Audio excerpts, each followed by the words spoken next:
প্রকাশ্যে এসেছে বহুল প্রতীক্ষিত সিনেমা তুফানের টিজার। অবশ্য এর আগেই আজ দুপুরে নির্মাতা রায়হান রাফি পূর্বাভাস দিয়েছিলেন, আজ বাংলার আকাশে বাতাসে এক ভয়ঙ্কর তুফানি ঝড়ের সম্ভাবনা দেখা দিয়েছে। সন্ধ্যার আগেই দেখা মিলল এর। সিনেমার প্রথম টিজারে বিধ্বংসী রূপে দেখা গেছে শাকিব খানকে, যেমনটা আগে কখনো দেখেনি তার ভক্তরা। 1 মিনিট 21 সেকেন্ডের সেই ভিডিওতে বন্দুক হাতে এন্ট্রি নেন শাকিব। এ সময় তাকে বলতে শোনা যায়, পূর্বের কথা মোতাবেক এখন থেকে পুরো দেশকে তুফানের হাতে তুলে দিব। সে যা চাইবে তা পাইবে, যা করিতে চাইবে করিবে, তাহাকে কোনো কিছুতেই বাধা দেওয়ার এখতিয়ার কেউ রাখিবে না। আর এর ব্যত্যয় ঘটিলে এরপরই অস্ত্র হাতে একের পর এক বারুদে তছনছ করে ফেলতে দেখা যায় শাকিব খানকে।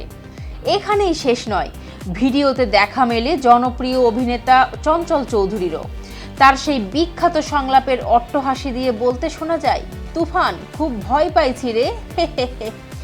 এরপরই আরও একবার স্ক্রিনে বিধ্বংসী রূপে হাজির হন শাকিব। টিজার দেখেই অনেকেই বলেছেন যেন বলিউড কিংবা দক্ষিণী সিনেমার টিজার তুফান। জানা গেছে একজন গ্যাংস্টারের গল্পে তৈরি হয়েছে তুফান সিনেমা, যেখানে উঠে আসবে 90 দশকের চিত্র।